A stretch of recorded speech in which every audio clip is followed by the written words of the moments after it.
Hello, true believers. This is BebotsOnly, and I wanted to comment on this recent news event that is going viral here in the Philippines. I heard about this news yesterday. It's kind of hard to avoid for those who haven't seen it or have been living in a rock somewhere or just have been busy. I mean, it's the holidays. Christmas is around the corner. I mean, everyone, happy holidays, by the way. Merry Hanukkah or Happy Kwanzaa to all that are watching. And it's like 12:30 at night over here, and I was planning on going to sleep, but I decided, you know what, I'll sleep better if I get this vlog out of the way, because after a few days, if I don't do the vlog, then I'll forget about it. So I said, you know what, even if I do a quick video about it just to let you know what my thoughts are. And to set up this story briefly, so what we have here is apparently two neighbors, and like most neighbors here in the Philippines, I usually you don't really get along with the neighbors that are closest to you. You get along with neighbors that are furthest from you. I don't really know anyone that really gets along with their neighbors that are close to them or right next to them, because it's too close. I mean, it was a Robert Frost, the poet, says uh, uh, good good walls make good neighbors or something like that.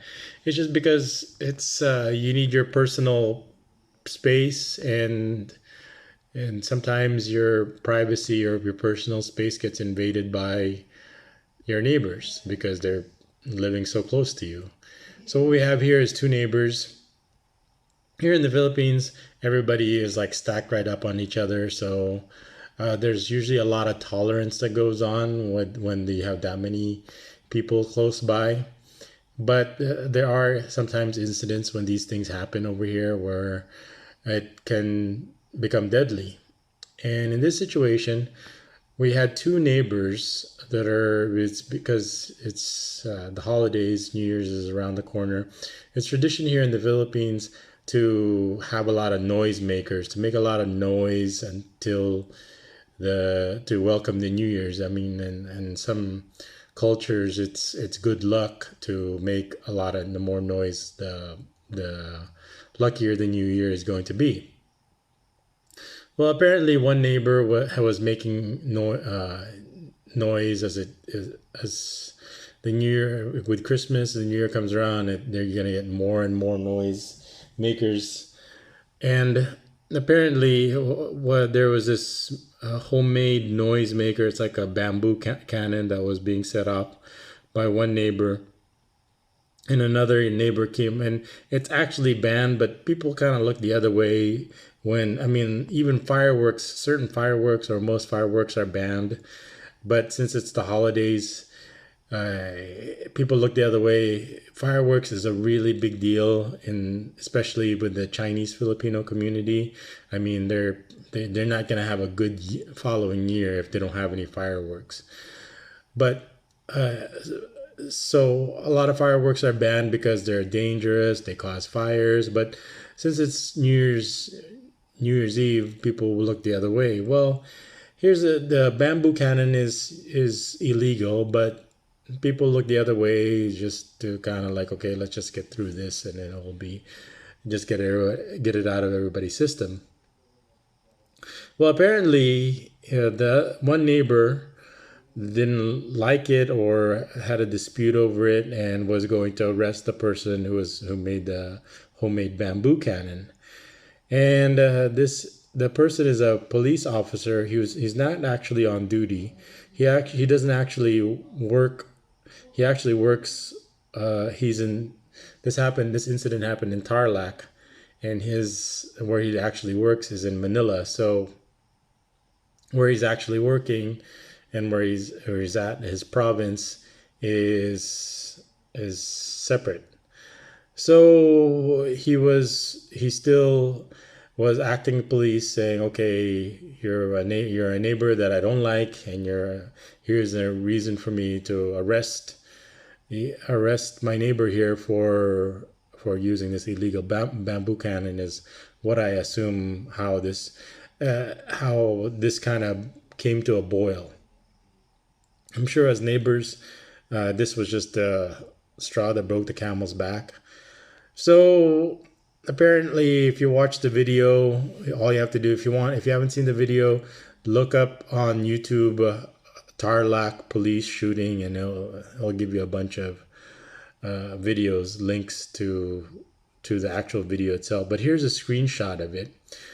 And so what happened was the mother of the person being arrested for making the illegal bamboo cannon was restraining, or was trying to stop the person from arresting him. And then the daughter of the policeman, the neighbor, came, as you could see her in the picture. She says to the old lady, the mother of the person who made the bamboo cannon, she was saying, "Oh, my dad's a police person. My dad's a policeman. It was supposed to it's supposed to carry a lot of weight," is what she's saying. And then the older mom said to the daughter, she said, "I don't care." Apparently, I think it might have been in Tagalog, or I didn't hear it. I was trying to listen to the video, and I couldn't really make it out. Maybe I was watching a bad video, but anyway, I read the article, and then that's when the policeman pulled out his gun, shot the mother in the head in cold blood, and then shot her son in cold blood in the head. And then after he shot the son, it looks like they're the mother and the son together right here. The policeman turned the gun back at the mother and shot her twice. And what people are commenting on are there's two issues that are going on. Obviously, the police brutality that's going on over here. So that's one thing we can address, and I have my own experience when it comes to police. And what's interesting here is the girl's reaction. She apparently she's a 12-year-old daughter, and she just watched the incident like it was nothing, like it was just she was just like watching a movie or watching some kind of play, and it didn't bother her or faze her that her dad just murdered two people right in front of her. Like it was just like it was she was just like it was nothing.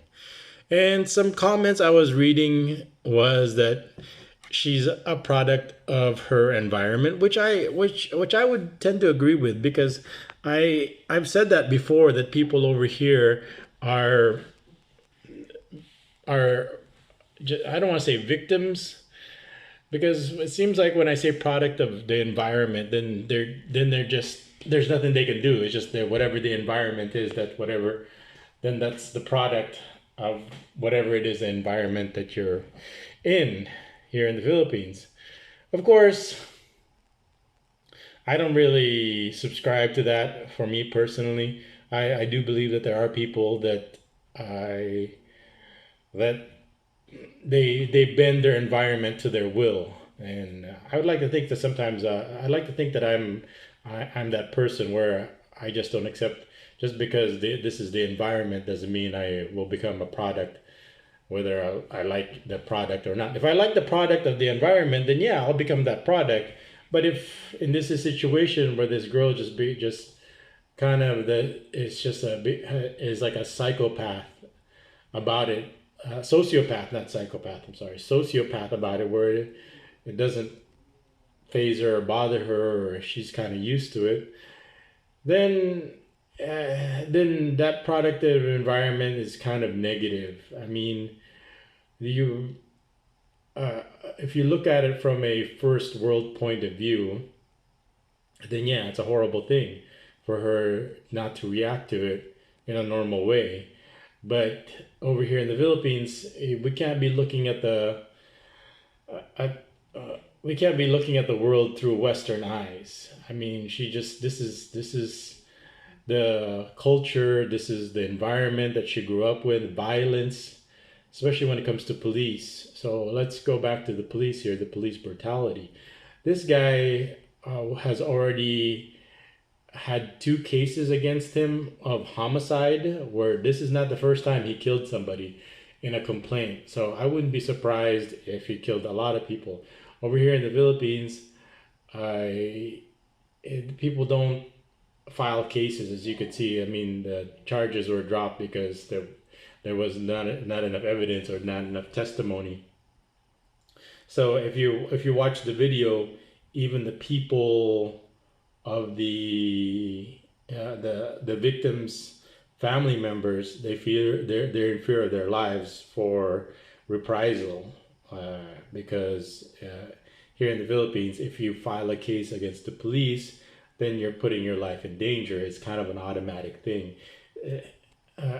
So what if, yeah, they murdered your family, but do you make it worse by filing a case against them where they could just like increase the body count? For the police, a high body count does not bother them at all. After 1 killing, after 2 killings, after 3 murders, after 4 murders, after 100 murders, it's just a number after a while. It's like credit card debt. I mean, after a certain threshold, let's say $100,000, for some reason I remember when it comes to credit cards, like a few bucks would bother me. Like, I didn't want to have any revolving credit and then pay. But then after a while, after I got in so much student debt and I got in so much mortgage, I got car payments, I got in so much debt that after 100,000, the school debt, 100,000, 200,000, and it's gotten to that threshold where it doesn't phase you anymore. So it's like there's no difference between like $100,000 debt versus 300 or 400 or even $500,000. It's kind of like being rich. If you're 20, 30 billion dollars rich, then you feel I don't think you feel that much difference if you're double that. So I mean, same thing here when we're talking about with the police over here. It's as you could see, murder to them. He just whipped out the gun and just shot him in the head, and like it was like, and just ate a sandwich and just went home and had some coffee like it was nothing.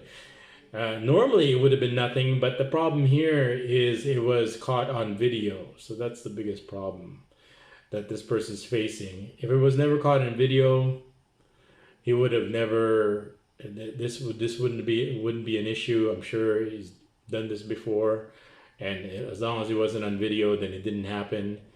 The police, the family members won't file a case, but not follow up on it, because there's this like well, I think they use the term whitewashing, or I think there's another in the Western country. In the West, we use something like this.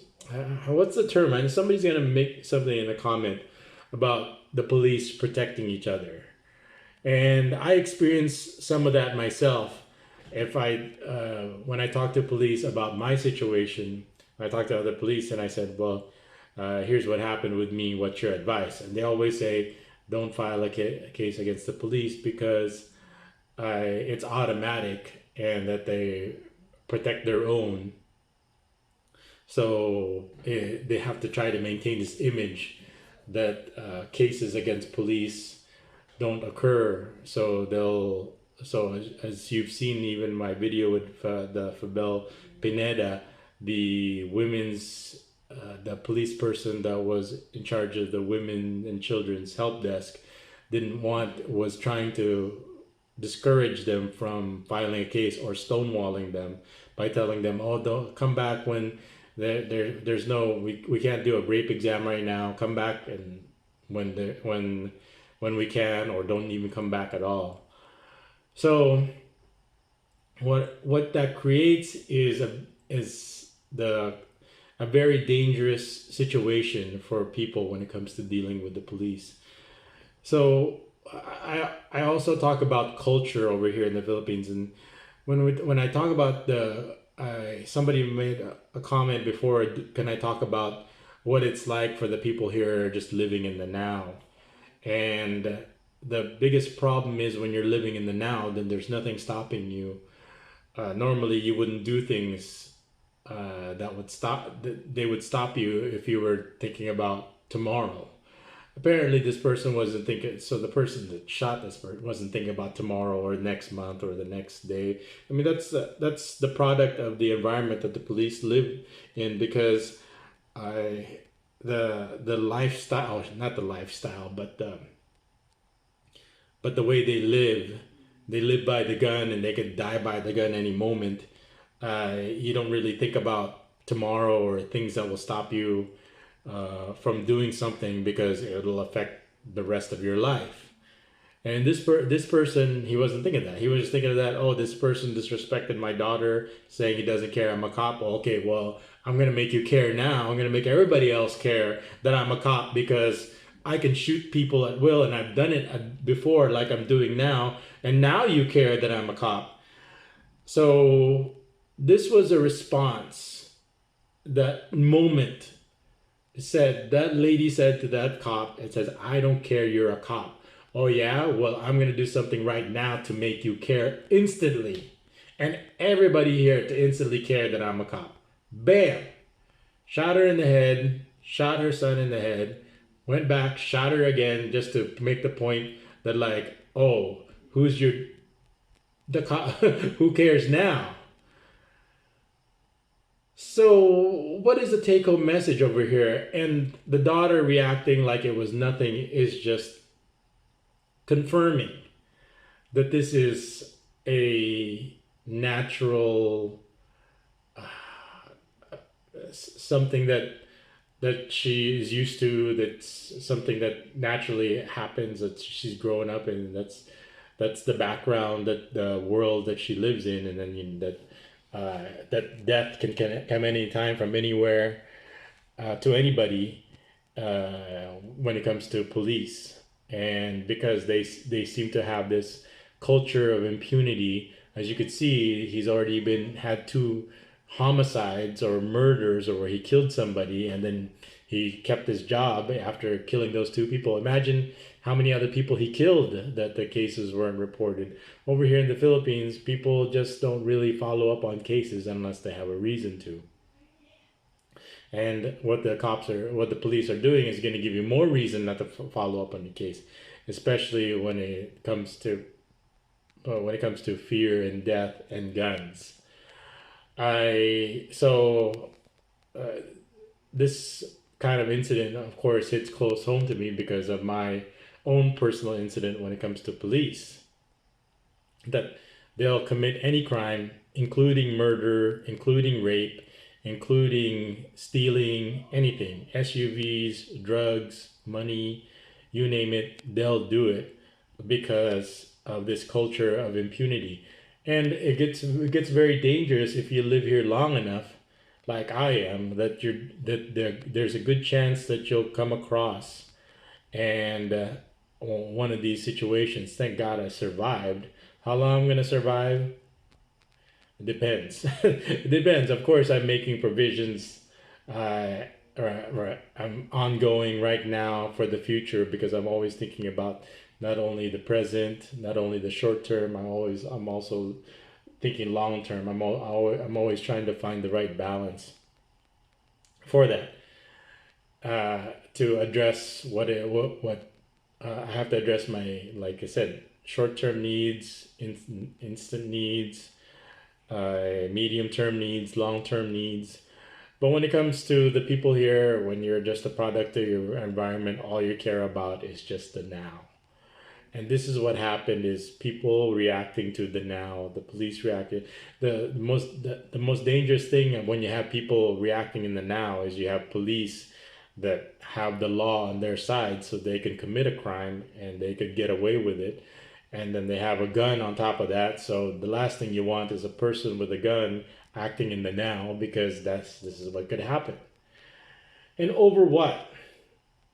I guess it's really not fair for me to say that, oh, because this is just a straw that broke the camel's back. Yeah, but still, to kill somebody over something so trivial is tragic. But then again, I always have said before in my previous blogs, over here in the Philippines, life is so cheap. Life is money is more important than life. There are so many more. I mean, lose face is more saving face is more important than life. Life has little value over here. The police, as you could see in this video, in this incident, that they held the lives of their neighbors, and this was somebody's mother, this is somebody's child, this is somebody's a wife, this is somebody's family member, this is somebody's friend, that had little value to him because it was more important for him to save face that says, okay, now you're gonna care that I'm a cop, because as a cop I can shoot you and no one's gonna stop me from doing it.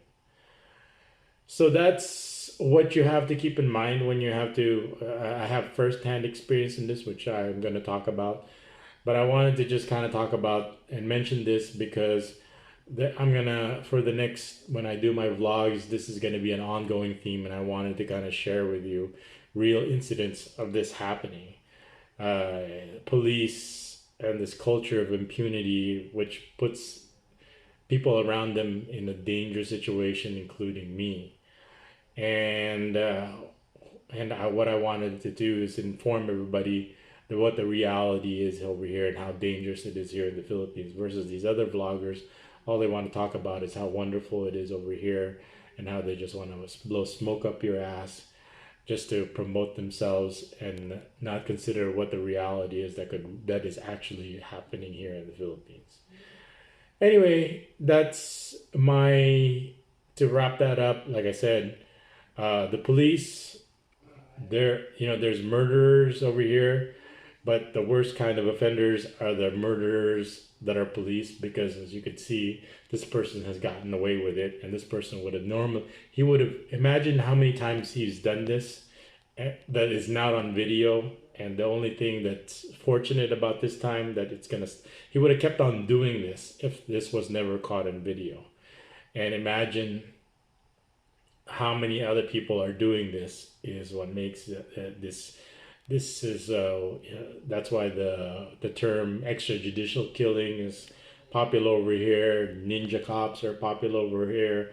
It's explained a lot in the culture, and I know it's hard for people to understand that because foreign cultures, Filipino culture is a lot of it is you can't explain it. A lot of it you have to experience, which I've done.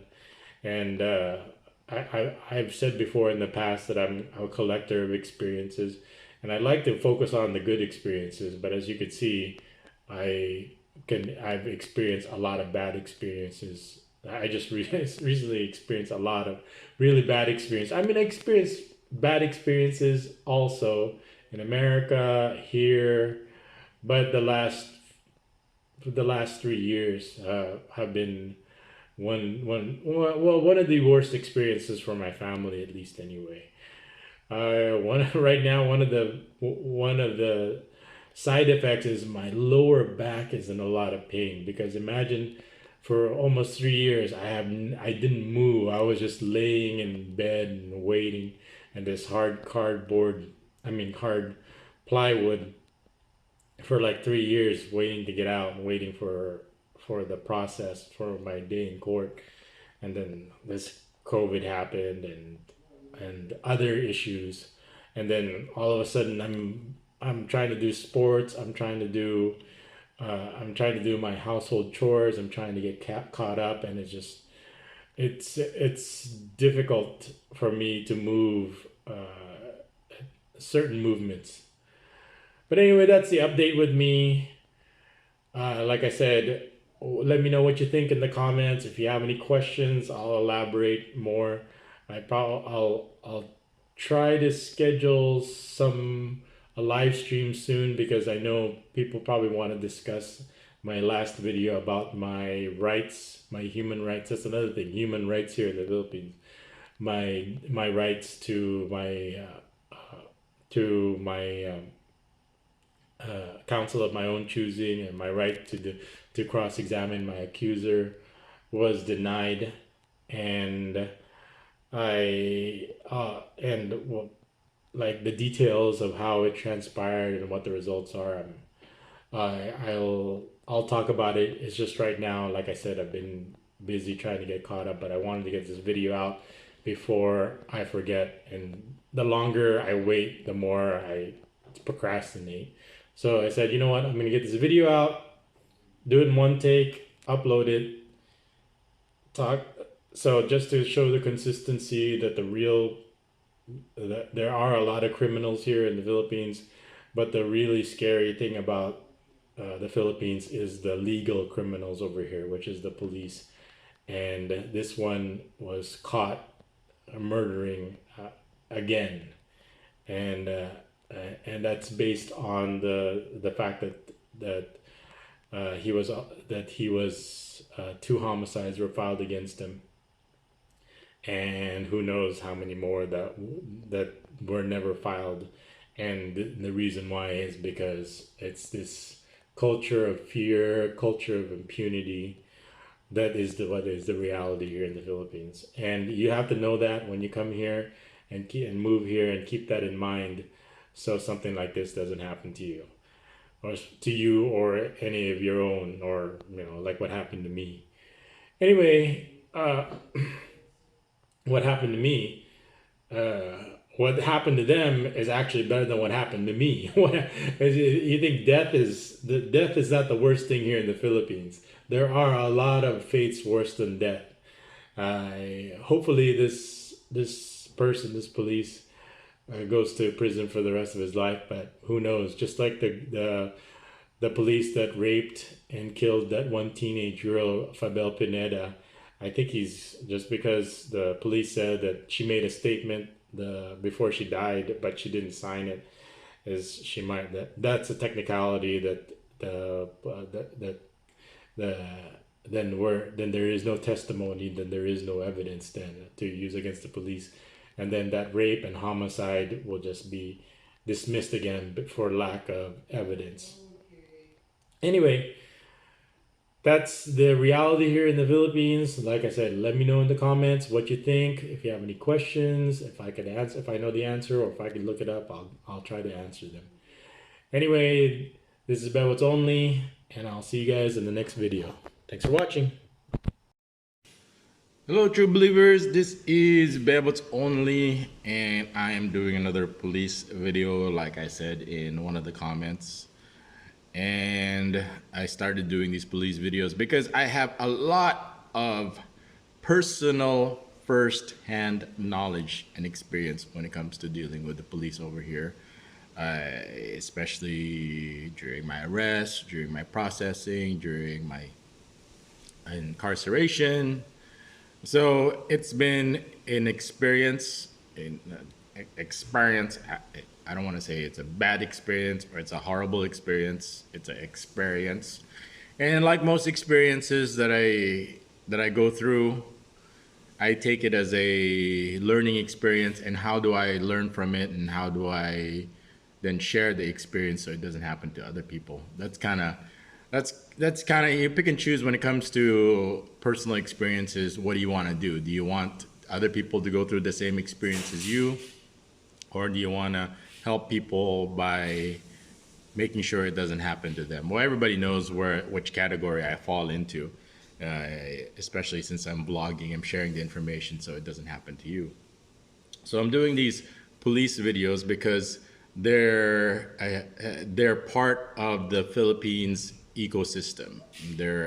They play a huge major part, and there's of course the best thing to do is avoid them at all costs. But there are times when you can't avoid them. Period. It's like it's destiny that you're supposed to collide. I can go into in one of my 7-8 hour live streams of how some things you can't stop. When it's destiny, it's like the Matrix. You can't stop it no matter what you do. It's ordained. The more you try to stop it, the more it sets the wheels in motion for it to happen. So you just kind of go along for the ride, which I did, and now I'm here to share the information. And first thing I have to do is set up the background. I've always said that culture, Filipino culture, there's only so much of it that you can talk about in nauseum. To really understand Filipino culture or other cultures, not that just Filipino culture, you have to experience it personally, and maybe some experiences you don't have to do personally. You can avoid by taking some small, simple steps. And one of the simple steps we have to take is understanding what happened and why it happens. And here's a situation where let's just go dive right into it. Filipino police chief allegedly caught sleeping with female detainees, the prisoners, after converting office into a love nest. Okay. So this is not one of these opportunistic situations where it's not something that it's what's the word, spontaneous or not planned. I mean, this is a love nest. I mean, this is not something you can hide, like a small piece of fruit that you can stash somewhere in some hidden box. This was a whole entire office turned into a hotel room. Okay, and that's not something you can avoid. That's not something you can keep a secret. That's like everybody knows that. It's like not only the chief knows it, not only the prisoners know it, his other police officers that work there, the janitor that works there, the secretaries that work there, everybody, and then the whole barangay and the whole. This is not something that you can keep a secret. You turn your office into a love nest. Everybody knows about it. Okay, and the question is, how long has this been going on? It's been going on indefinitely. Okay, it's been going on since the dawn of time. How do I know? I have firsthand personal experience. Okay, what are you gonna argue there, right? It isn't that something that anecdotally I know, or I heard from a rumor or something. This is I see on a daily basis with my own eyes. So this is something. This is nothing shocks me. Nothing surprises. This is nothing. But I don't want to talk about other situations. I just want to specifically talk about this situation.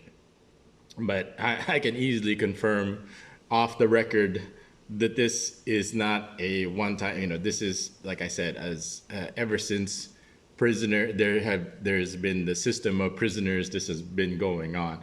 This one is probably, I don't want to say unique, that it's actually an actual office has been turned into a hotel. Usually it's just some makeshift, or maybe they're exaggerating, but that's what it says here. I mean, it doesn't take much. So we'll just go with what the article says. So if you read the article, let's get into some of the information, some of the details. There were two women outside of the prison. Now, normally when people are outside of prison, they're usually what's called like trustees, where they actually do a lot of the work. And I've said in my other previous videos that it's, when you talk about prisons, a lot of it or most of it, depending on the prison, especially if it's a big one, it's the prisoners that run the place. Let's say Muntinlupa. I mean, you've got thousands of prisoners over there, and how do they keep things in order? Well, what they do is, it's actually what they do is they have a hierarchy in there in which they actually let them self-govern and self-run the place. And so imagine how difficult that is when you've got a bunch of criminals running the prison system inside. So what we have over here in this situation is, so we had, if you read the article, and let me say, this is Yahoo News. This was back actually in March 2020, I think, before the pandemic happened. But it was just something that that Yahoo News was doing to recap the year's interesting stories. And of course, this is 2020, so I'm not going to be in here. But some of the I was 2018. So the more interesting details here is that I mean, if you read the article, I mean, I'll read some of the highlights for you. It says here, a police chief was allegedly caught sleeping with women he arrested. So apparently, it was him who arrested after converting the back of his office into a love nest. Police Chief Major L. So he's a major also. So that means it's like he went to the Philippine National Police Academy. He spent several years. I don't know. It's like 4 years or more into getting his a certification credential so he'll become a higher rank police officer. So he was a major, so he could become the chief of a certain detentions or prisons. So you have to go through that. So he's had a lot of education and background to become a chief over here. So it says here, it extended his. So what he did was he extended. Here, let's read the article over here. What he did was he extended his room, then added two large beds. So I don't know how he extended his room. I mean, if he did renovations, but that's his office. So imagine if you're like going to a meeting and meeting him at his office. It's like, oh, hey, I like what you've done with your office. Look, you've got two nice, comfortable beds. So, I mean, if one wasn't good enough, you could have two. So imagine going to somebody's office, like your chief of police, and going in and then going in there and it's like, oh, okay, hey, look how comfortable and homey it is in here. You got two beds, you never have to leave.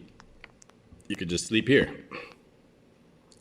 So colleagues become suspicious.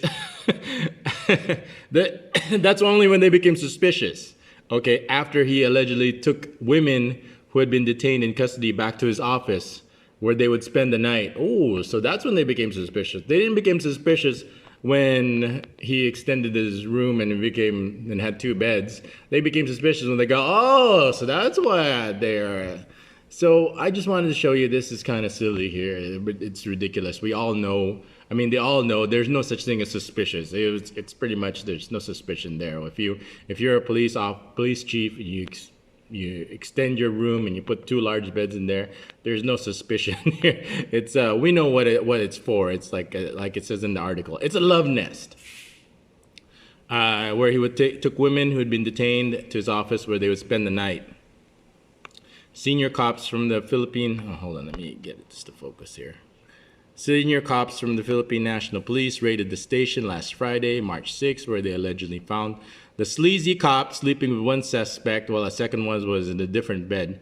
Footage shows how police burst into the office and hauled off Miranda onto a sofa while a young woman slept on the bed, and the second one was on another bed. Two female inmates are supposed to be locked up at the police jail, not sleeping at their room at the police station commander, said Police Colonel Ronald D., who carried out the raid. Officer identified the two women as John Claudia de Guzman, 23 years old, and Brenda Cotelar, which is 40, who had been arrested in suspicion of drug offenses, so they're drug addicts. Miranda said he was in love with Jean, and they had been out on dates before. Pictures show he had even let her dress in the police uniform at the station when they allegedly romped in his back room. Police, so they're into some kinky stuff. A little role playing. I'm not gonna hate on that. I mean, whatever floats your boat. I mean, this is I was gonna say this is America. This is America. But so they like to dress up. So I've seen that, and I'm not gonna hate on it. So, but just don't do it in the office of the chief of police's station with actual prisoners. So he was seriously taken advantage of. So what is this here? To be invest. So regional police officer, Brigadier General ordered all the station staff to be investigated except for two who acted as the whistleblowers. Okay, so there's some whistleblowers.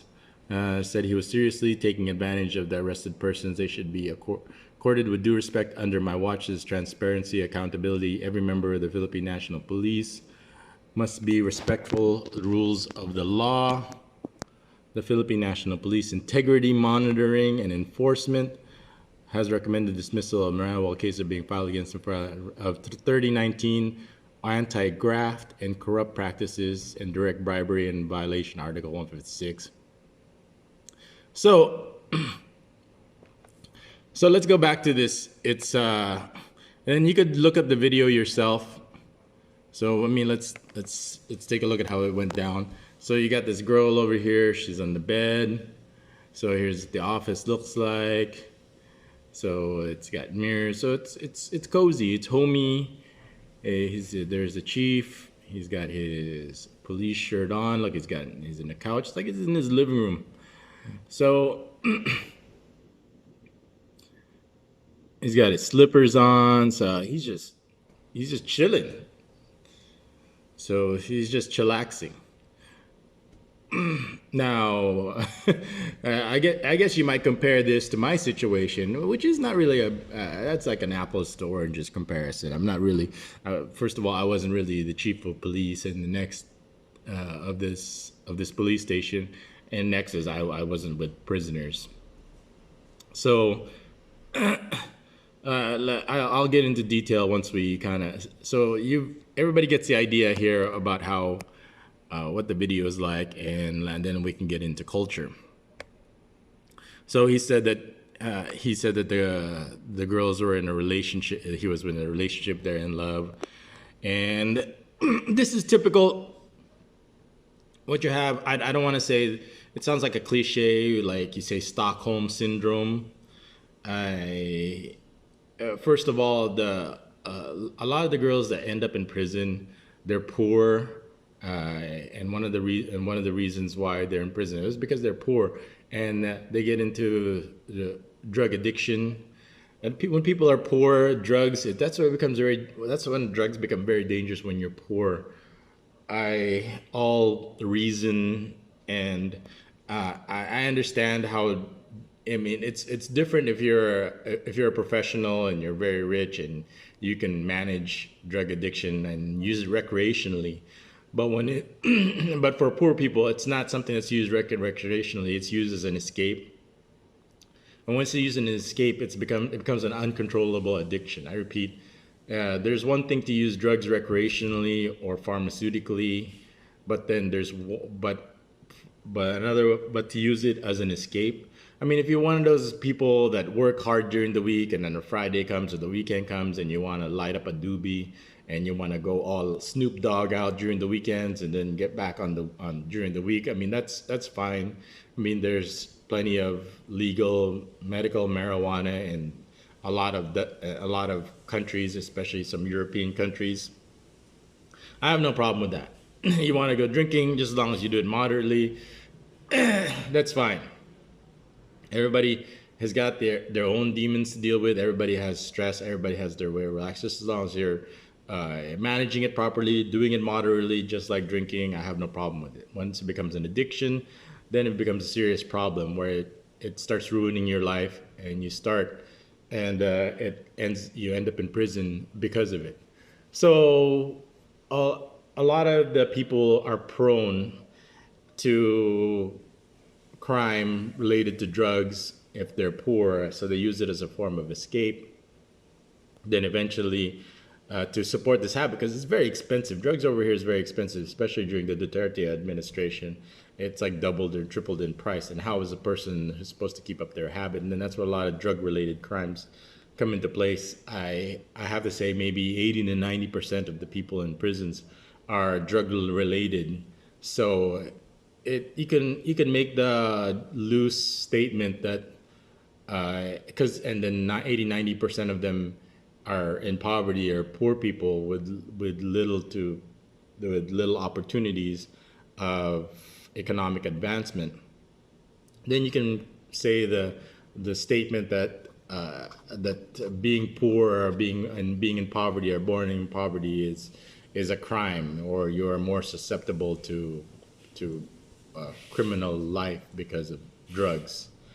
And I understand that what's the solution. It's a complicated solution. There is really no one solution for it. I mean, uh, you have to there's things you could do on an individual basis, and then there's you could do it in the general and for the general population. I would probably attack the problem in both, but over here, I think it would be impossible to do because of the graft and the corruption. This stuff starts all the way from the top, and how do you deal with that? It's like a generational kind of thing. Before it would take several generations for the uh, for the for the good people to make their way all the way to the top. But in this culture, I don't know if that's possible. But let's get back to this article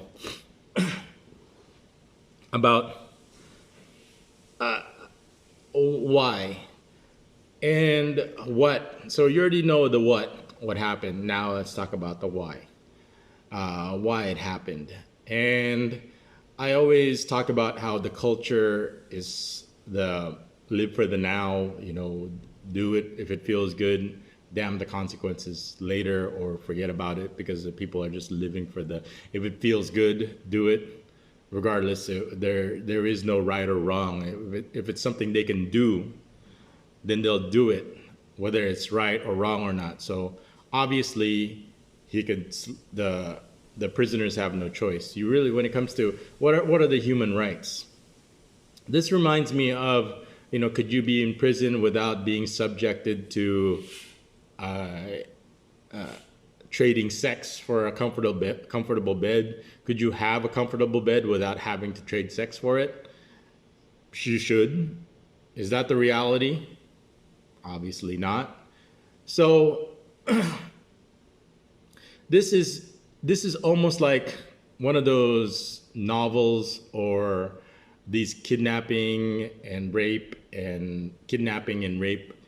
novels or stories. I actually read one. I forgot the name. Where these detective novels where they're trying to find girls that are missing, and they were actually kidnapped, and they were what in the story, what the villain would do was imprison the girls in some kind of basement and deprive them of all human rights, like a decent bathroom, a decent meal, decent clothes, decent place to sleep in, for several months, even to several years. And he got to a point where the girls, then he trained the girls in the basement. He was in some kind of abandoned industrial complex where nobody could hear them. It was his own.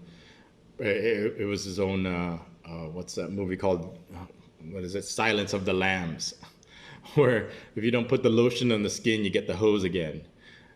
So I was reading this novel, and the villain was exchanging the girls. So something as simple as a warm meal, or soap, or shampoo, or even deodorant, or even some makeup, the girls were willing to exchange sexual favors willingly with their captors, so they could have a warm meal. Because if they don't, then they'll go back in the hole. So I get to a point. So after they're done having this, I don't want to say sexual encounter, this rape encounter, the girls are willingly. So it gets to a point, but so they go back to the hole that they're looking forward to the next bath or the next warm meal or their next chocolate experience. The guy would give them chocolates, things like that.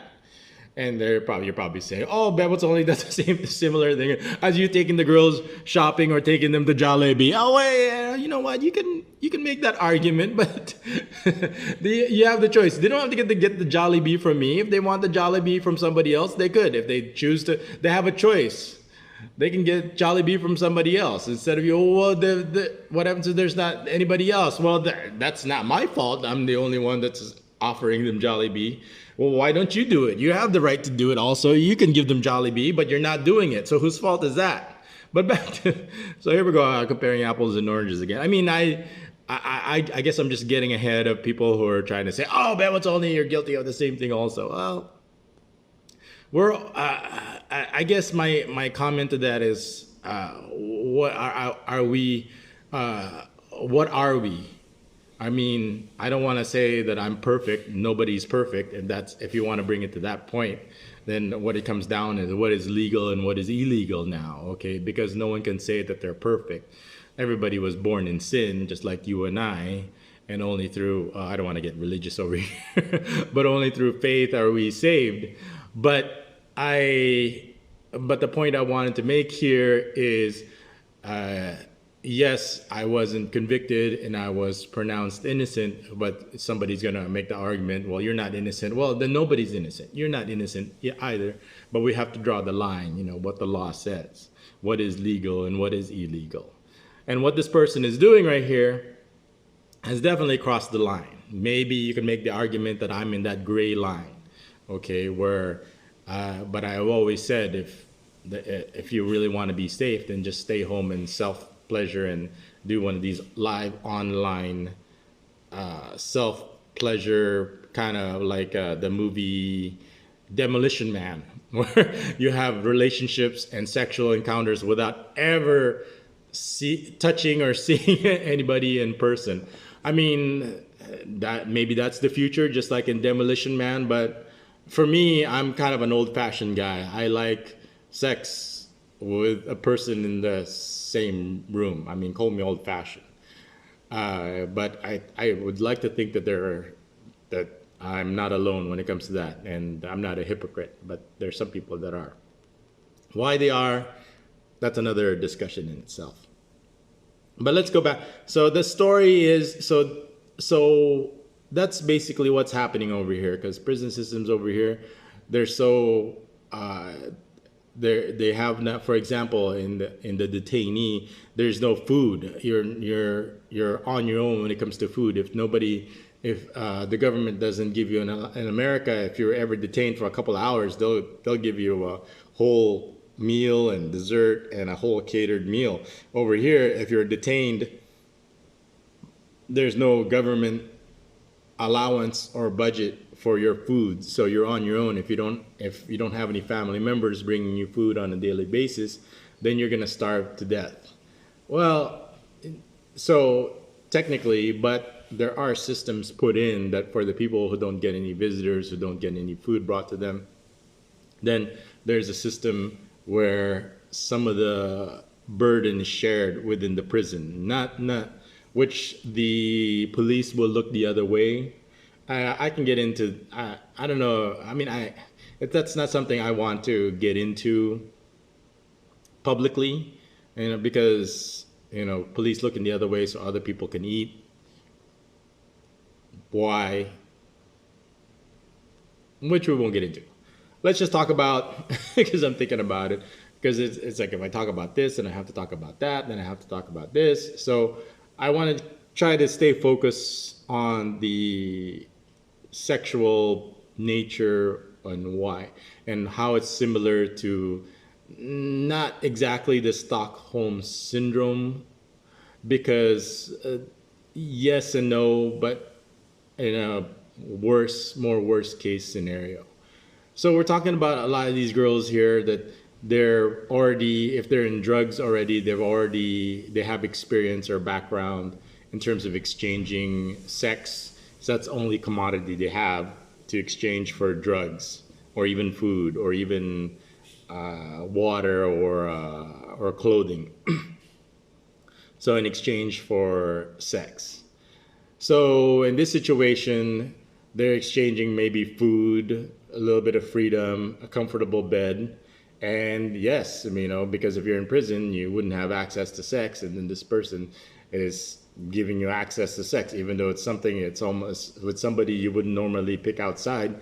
Then you're like, oh, it's better than nothing, especially if you're going to be stuck there waiting for your hearing for several months, even several years.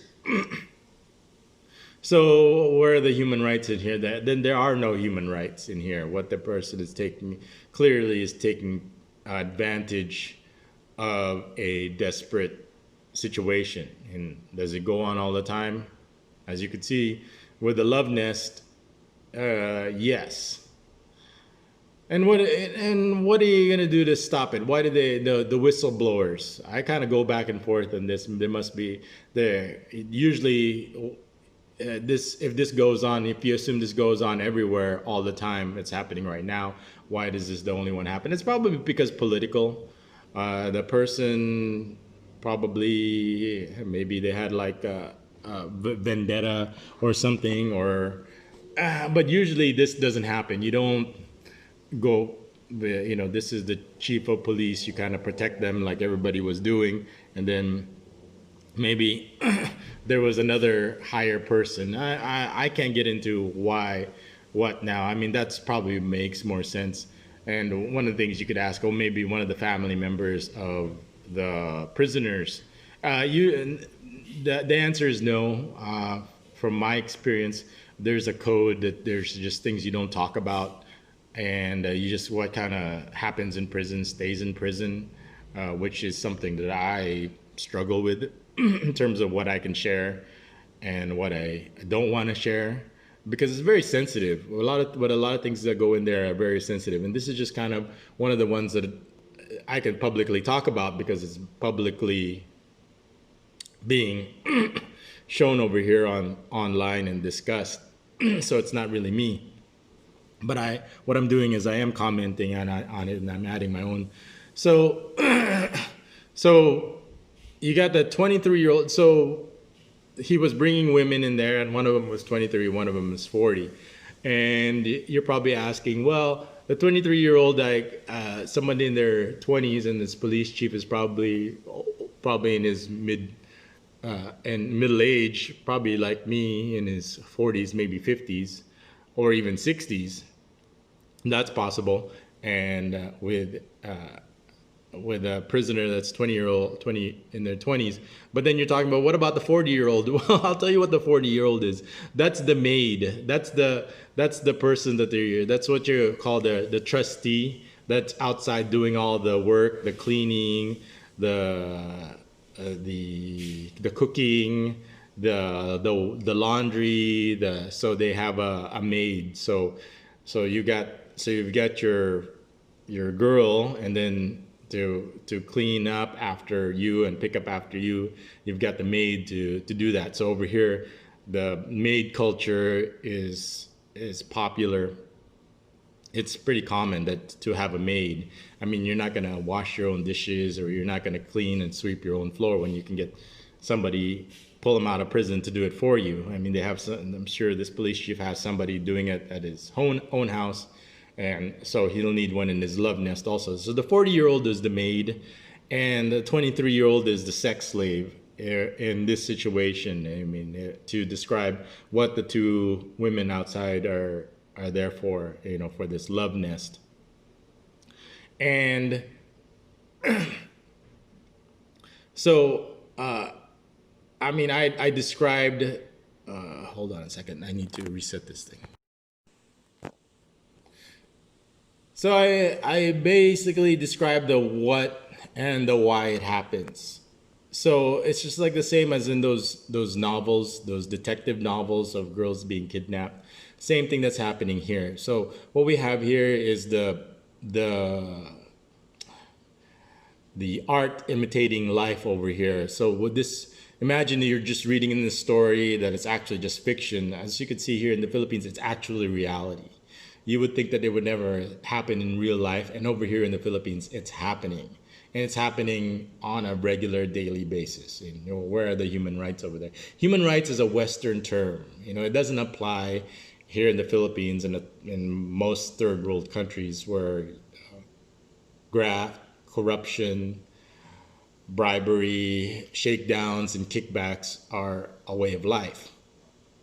So in this reality, it's not just a story, it's actually what's happening here. So girls have to submit in prison. So all the girls that are pretty much in prison are subject to this, and they really don't have a choice. And there's nothing you can do about it unless something like that. And then so the question is this practice going to be stopped? No, it's not going to be stopped. It's going to continue. Whoever replaces this person is going to continue the practice also, because they're just, If it feels good and if you can do it, then go ahead and do it. And damn the consequences, as long as you don't get raided right now, then you'll keep doing it. If you get raided to tomorrow, that's tomorrow. Well, just if you can do it, if you could do it now and not get raided, then do it now and worry about tomorrow when you get raided. Are you still gonna do it? Yes, because I can do it. Whether it's right or wrong, I'm gonna do it. And what can you do? What's the solution for this? There is no solution for this. You just kind of accept it, and if you're in the system, it's not whether it's a right or wrong process.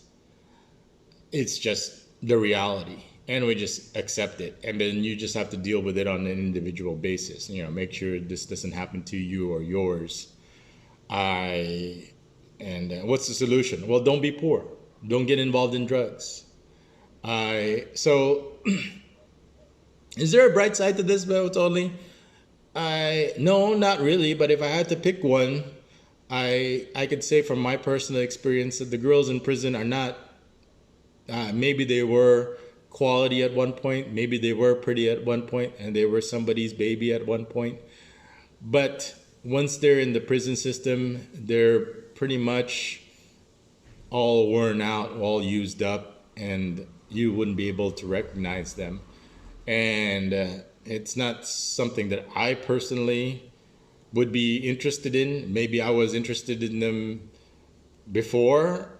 I would have been interested in them before, but that time has been long gone, and that line has been crossed so far, so long ago, that I wouldn't be interested in any of the women in prison. But as you can see, this police chief, and from my experience, the ones that are not, they don't stay in prison that long. But the ones that are there for several months or several years, they're like, they look like Lindsay Lohan after the drugs. So that's why I say no to drugs, because you saw what Lindsay Lohan before looked like during Freaky Friday and the Disney movies, and Herbie the Love Bug, and then after the drugs, how she became so nasty you wouldn't even touch her with a 10-foot pole. I mean, some people might be into that, but I'm not. And that's what, for me, I need a certain fresh due date, or I'm just the chemicals in my brain and is not going to be triggered when it looks bad, it smells bad, and moves bad. Then it's the reaction you're gonna get from me is not much at all, if any. But in this situation, when it comes to the police, that's what they're kind of used to, then that's fine. But the fresh ones, the pretty ones, are not going to, usually they can make arrangements where they don't go to prison for a long time or temporarily. I mean, I might have seen, in my years I was there, I might have seen a pretty one or two, but they usually don't stay that long. And usually the ones that are already, that nobody wants to help and keep from going there, are already the ones that are washed up and used up. So what's there is kind of, is that the bright side? No, that's not really a bright side, but don't get too emotional about it. That this person wants, if they can't get themselves out by in exchange for sex, that means that whoever put them there is no longer interested. So you're, I don't want to say you're getting the hand-me-downs or leftovers, but it's something to that effect. Without sounding, it sounds so cruel and so bad that I'm kind of demeaning human beings into, but that's what the prison system does. It just kind of dehumanizes you to the point where you're almost less than human. That you're just treated like worse. You're put in a cage like an animal, and you're just treated, and you're just taken out by your by the master over here for. I mean, like I said, it's difficult for me to throw a blanket statement. I'm trying to be sensitive with my words over here, but at the same time, trying to be politically correct. But anyway, I'm gonna give you so some of my own take without divulging too much from my own personal experience and what the culture does over here. So to sum it up, what we have over here is art or detective stories imitating life, which is so what you read is what's happening in these novels, these kidnapping novels, or what's actually really happening over here, where a person is detained, they can't leave, they can because while they're waiting for their hearing or for their drug offense, then in exchange for what, right? So freedom, comfortable bed, food, a maid, they'll exchange for sexual encounters willingly. So this person could say that they're in a relationship, which is which you can't say because he's in a position of authority. It's different if he has no power over that person, but when he has complete power over the person, what they eat, their freedom, their health, then clearly this is a severe violation of human rights. And I say that because most of the people that are going to be watching this are from the West, but over here, civil rights, and I mean civil rights, human rights, as you can see, is a Western term. I mean, you can use it. It's like customer service, but it's almost like a joke and a punchline. But anyway, that's let me wrap this up. So that's the reality. Is there's a solution for it? No, you just but it is a reality, and you just accept it and keep that in mind when you're here in the Philippines or when you're dealing with people that are actually here, that you can't, like I said, that you can't be applying your own Western culture, your own Western mindset, and your own ideas into how people live and do things over here. They'll continue doing this, and there's really nothing much, or there's really no urge for people to do anything because people in prison don't really have any advocates for them like they do in some Western countries. But anyway, this is Bebots only dispensing what the reality is here, and I'm trying to explain to people why it happens and why it's a part of the culture. And it's probably going to be hard to explain, but we could talk about it more in detail in the next live stream. A lot of people have comments or questions. Some are good, some are decent, some are okay, but I'll go ahead and entertain them all in the next live stream. When that is, I don't know, but I will do it. I just can't promise when I could do it.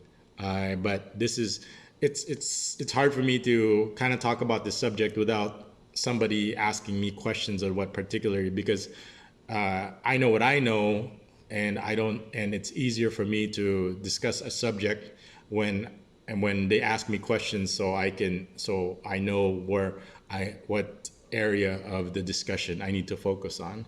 But anyway, like I said, this is the police chief. He turned his office, and the whole police station knew that he turned it into a love nest, and nobody did anything about it until now. And like I said, this is something that goes on,